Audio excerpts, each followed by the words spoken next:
അന്താരാഷ്ട്ര രാഷ്ട്രീയത്തിൽ അമേരിക്കയും ഇറാനും തമ്മിൽ രൂപപ്പെടുന്ന സമാധാന ചർച്ചകളും പുതിയ കരട് കരാറുകളും കേവലം ഒരു നയതന്ത്ര നീക്കമല്ല. ആയിരക്കണക്കിന് മൈലുകൾക്കപ്പുറം വാഷിംഗ്ടണിലും ടെഹ്റാനിലും സ്വിറ്റ്സർലൻഡിലുമൊക്കെ നടക്കുന്ന ഈ ചർച്ചകളുടെ യഥാർത്ഥ പ്രതിഫലനങ്ങൾ ദൃശ്യമാകാൻ പോകുന്നത് സാധാരണക്കാരായ ഭാരതീയരുടെ നിത്യജീവിതത്തിലാണ്. ഇന്ത്യൻ അടുക്കളകളിലെ ബജറ്റിലും ഇന്ധന സ്റ്റേഷനുകളിലെ ഡിജിറ്റൽ സ്ക്രീനുകളിലും വിമാനത്താവളങ്ങളിലെ യാത്രാ ടിക്കറ്റ് നിരക്കുകളിലും എന്തിനേറെ ഓരോ മാസവും നമ്മുടെ ബാങ്ക് അക്കൗണ്ടുകളിൽ നിന്ന് പോകുന്ന ഭവന വാഹന വായ്പകളുടെ തിരിച്ചടവുകളിൽ വരെ ഈ ആഗോള കരാറിൻ്റെ സ്വാധീനം വരും ദിവസങ്ങളിൽ പ്രകടമായേക്കാം. പശ്ചിമേഷ്യയിലെ യുദ്ധഭീതി ഒഴിഞ്ഞുമാറുന്നത് ആഗോള വിപണിയെ എത്രത്തോളം സ്വാധീനിക്കുന്നു എന്ന് മനസ്സിലാക്കുമ്പോൾ മാത്രമേ ഒരു സാധാരണക്കാരന് ഇതിൻ്റെ സാമ്പത്തിക നേട്ടങ്ങൾ തിരിച്ചറിയാൻ സാധിക്കൂ. അമേരിക്കയും ഇറാനും തമ്മിൽ ഒപ്പുവെക്കാൻ പോകുന്ന ഈ ചരിത്രപരമായ കരട് കരാർ പ്രധാനമായും 5 അടിസ്ഥാന വാഗ്ദാനങ്ങളിലാണ് ഊന്നി നിൽക്കുന്നത്. തന്ത്രപ്രധാനമായ ഹോർമൂസ് കടലിടുക്ക് കപ്പൽ ഗതാഗതത്തിനായി പൂർണ്ണമായും തുറന്നു നൽകുക, നിലവിലെ വെടിനിർത്തൽ 60 ദിവസത്തേക്ക് കൂടി നീട്ടുക, ഇറാൻ മേൽ ഏർപ്പെടുത്തിയിരിക്കുന്ന കടുത്ത സാമ്പത്തിക എണ്ണ ഉപരോധങ്ങളിൽ ഇളവുകൾ നൽകി തുടങ്ങുക, ഇരു രാജ്യങ്ങളും തമ്മിൽ പുതിയ ആണവ ചർച്ചകൾക്ക് തുടക്കമിടുക, ഒടുവിൽ ഈ മേഖലയിലെ ശാശ്വത സമാധാനത്തിനായി വ്യക്തമായ ഒരു റോഡ് മാപ്പ് തയ്യാറാക്കുക എന്നിവയാണ് ആ 5 പ്രധാന വ്യവസ്ഥകൾ. ഹോർമൂസ് കടലിടുക്കിലൂടെയുള്ള കപ്പൽ ഗതാഗതം സാധാരണ നിലയിലാകുമെന്ന വാർത്തകൾ പുറത്തു വന്നതോടെ ആഗോള ഊർജ്ജ വിപണി ഇതിനകം തന്നെ അനുകൂലമായി പ്രതികരിച്ചു കഴിഞ്ഞിരിക്കുന്നു. അസംസ്കൃത എണ്ണവിലയിൽ ഒറ്റയടിക്ക് 4% ഇടിവാണ് രേഖപ്പെടുത്തിയിരിക്കുന്നത്. ലോകത്തിലെ ഏറ്റവും വലിയ ഊർജ്ജ ഇറക്കുമതി രാജ്യങ്ങളിലൊന്നായ ഇന്ത്യയെ സംബന്ധിച്ചിടത്തോളം ഈ മാറ്റത്തിൻ്റെ ഫലങ്ങൾ അത്യന്തം നിർണായകമാണ്. ഈ അന്താരാഷ്ട്ര സമാധാന കരാറിൻ്റെ ഏറ്റവും നേരിട്ടുള്ള ഗുണം ലഭിക്കുന്നത് ഇന്ത്യയിലെ കോടിക്കണക്കിന് വരുന്ന വാഹന ഉടമകൾക്കാണ്. ഇന്ത്യ തങ്ങൾക്ക് ആവശ്യമുള്ള അസംസ്കൃത എണ്ണയുടെ 85%-ലധികവും വിദേശ രാജ്യങ്ങളിൽ നിന്ന് ഇറക്കുമതി ചെയ്യുന്ന ഒരു സമ്പദ് വ്യവസ്ഥയാണ്. ഇതിൽ സിംഹഭാഗവും വരുന്നത് ഗൾഫ് മേഖലയിൽ നിന്നോ അല്ലെങ്കിൽ ആ കപ്പൽച്ചാലുകൾ വഴിയോ ആണ്.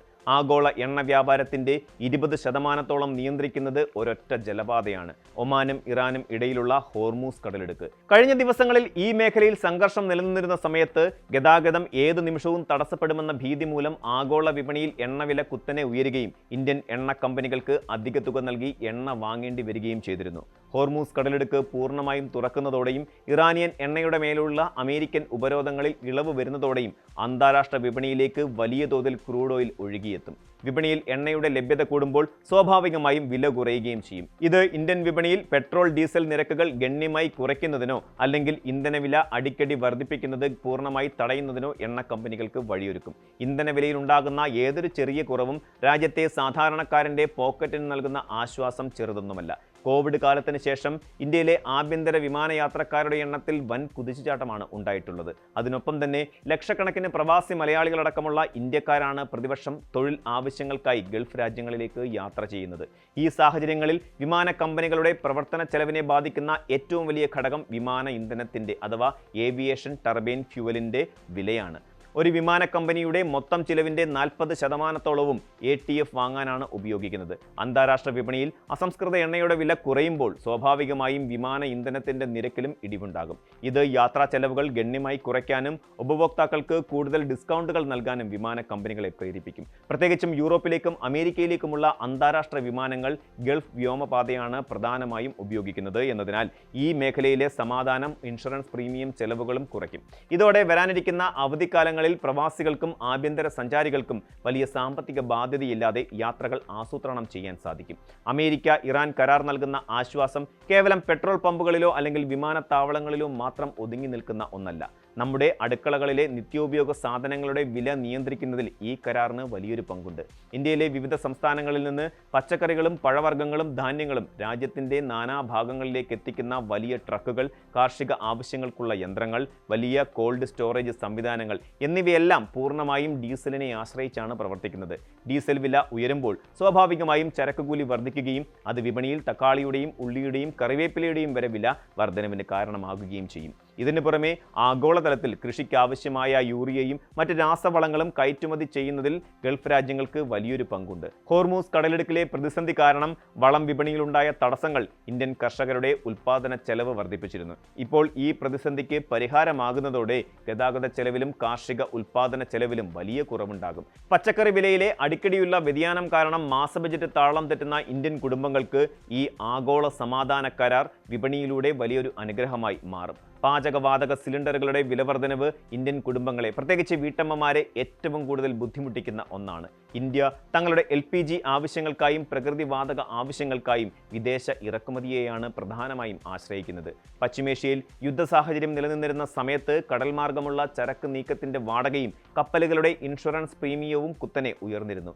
ഈ അധിക ചിലവുകളെല്ലാം ഒടുവിൽ വന്നെത്തിയിരുന്നത് ഉപഭോക്താവിന്റെ തലയിലേക്കാണ്. ഹോർമൂസ് കടലിടുക്ക് പൂർണ്ണമായും തുറക്കുന്നതും ഇറാനിയൻ എണ്ണയുടെ വിപണിയിലേക്കുള്ള തിരിച്ചുവരവും ഊർജ്ജ വിപണിയിലെ സമ്മർദ്ദം പൂർണ്ണമായും ലഘൂകരിക്കും. കപ്പൽ ഗതാഗത ചെലവ് കുറയുന്നത് വഴി LPG വില അന്താരാഷ്ട്ര വിപണിയിൽ സ്ഥിരമായി നിലനിർത്താൻ സാധിക്കും.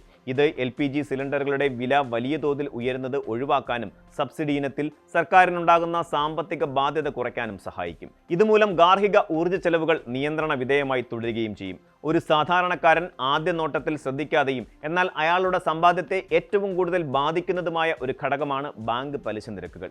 ഊർജ്ജവില എന്നത് ഒരു രാജ്യത്തിന്റെ സമ്പദ് വ്യവസ്ഥയുടെ എല്ലാ മേഖലകളെയും ചലിപ്പിക്കുന്ന ഒന്നാണ്. എണ്ണവില ഉയരുമ്പോൾ രാജ്യത്ത് ഉൽപ്പാദിപ്പിക്കുന്ന എല്ലാ സാധനങ്ങളുടെയും സേവനങ്ങളുടെയും വില ഉയരുകയും അത് പണപ്പെരുപ്പത്തിന് കാരണമാവുകയും ചെയ്യും. പണപ്പെരുപ്പം കൂടുമ്പോൾ വിപണിയിലെ പണലഭ്യത കുറയ്ക്കാനും വിലക്കയറ്റം നിയന്ത്രിക്കാനുമായി റിസർവ് ബാങ്ക് ഓഫ് ഇന്ത്യ പലിശ നിരക്കുകൾ ഉയർത്താൻ നിർബന്ധിതരാകും. പലിശ നിരക്ക് ഉയരുമ്പോൾ നമ്മൾ എടുത്തിട്ടുള്ള ഭവന വായ്പകളുടെയും വാഹന വായ്പകളുടെയും EMI തുകകൾ കുത്തനെ കൂടും. എന്നാൽ ഇതിന്റെ നേർവിപരീതമായ അവസ്ഥയാണ് എണ്ണവില കുറയുമ്പോൾ സംഭവിക്കുന്നത്.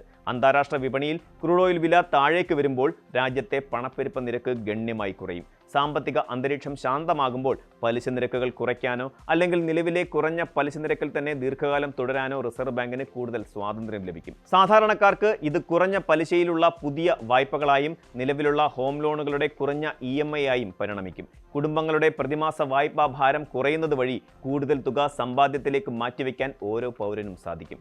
ലോകത്തിലെ മറ്റ് പല വികസിത രാജ്യങ്ങളെക്കാളും പശ്ചിമേഷ്യയിലെ ചലനങ്ങൾ ഇന്ത്യയെ വളരെ പെട്ടെന്നാണ് ബാധിക്കാറുള്ളത്. കാരണം ഇന്ത്യയുടെ ആകെ അസംസ്കൃത എണ്ണ ഇറക്കുമതിയുടെ ഏകദേശം 60% നേരിട്ടോ അല്ലാതെയോ ഹോർമൂസ് കടലിടുക്കിലൂടെയുള്ള കപ്പൽ ചാലുകളുമായി ബന്ധപ്പെട്ടിരിക്കുന്നു. ഈ തന്ത്രപ്രധാനമായ ജലപാത നേരിയ തോതിലെങ്കിലും അടയുന്നത് രാജ്യത്തെ കറണ്ട് അക്കൗണ്ട് കമ്മിയെയും വിപണിയിലെ വിതരണ ശൃംഖലയെയും കടുത്ത രീതിയിൽ ബാധിച്ചിരുന്നു. അതുകൊണ്ട് തന്നെ അമേരിക്കയും ഇറാനും തമ്മിലുള്ള ഈ സമാധാന കരാർ കേവലം ഒരു താൽക്കാലിക രാഷ്ട്രീയ നാടകമല്ല. ഉപയോഗിക്കുന്ന ഇന്ധനത്തിന്റെ ഭൂരിഭാഗവും വിദേശത്തു നിന്ന് വാങ്ങുന്ന ഇന്ത്യയെ പോലൊരു രാജ്യത്തിന് ഇത് കുറഞ്ഞ ഊർജ്ജ ചെലവ്, കുറഞ്ഞ പണപ്പെരുപ്പം, സുരക്ഷിതമായ ചരക്ക് നീക്കം, വലിയ സാമ്പത്തിക സ്ഥിരത എന്നിവയാണ് സമ്മാനിക്കുന്നത്. ഭൗമ രാഷ്ട്രീയ തർക്കങ്ങൾ പരിഹരിക്കപ്പെടുമ്പോൾ അതിൻ്റെ യഥാർത്ഥ ഗുണഫലങ്ങൾ സാധാരണക്കാരൻ്റെ പോക്കറ്റിലേക്കാണ് ഒഴുകിയെത്തുന്നത്. ഈ കാരണങ്ങളാലാണ് ആഗോളതലത്തിൽ ഒപ്പുവെക്കപ്പെടുന്ന ഈ സമാധാന കരാർ പലരും കരുതുന്നതിനേക്കാൾ കൂടുതൽ ഇന്ത്യൻ കുടുംബങ്ങളുടെ നിത്യജീവിതത്തെയും സാമ്പത്തിക ഭദ്രതയെയും സ്വാധീനിക്കുന്നത്. കൂടുതൽ വാർത്തകൾക്ക് News 18 Keralam YouTube channel subscribe ചെയ്യുക.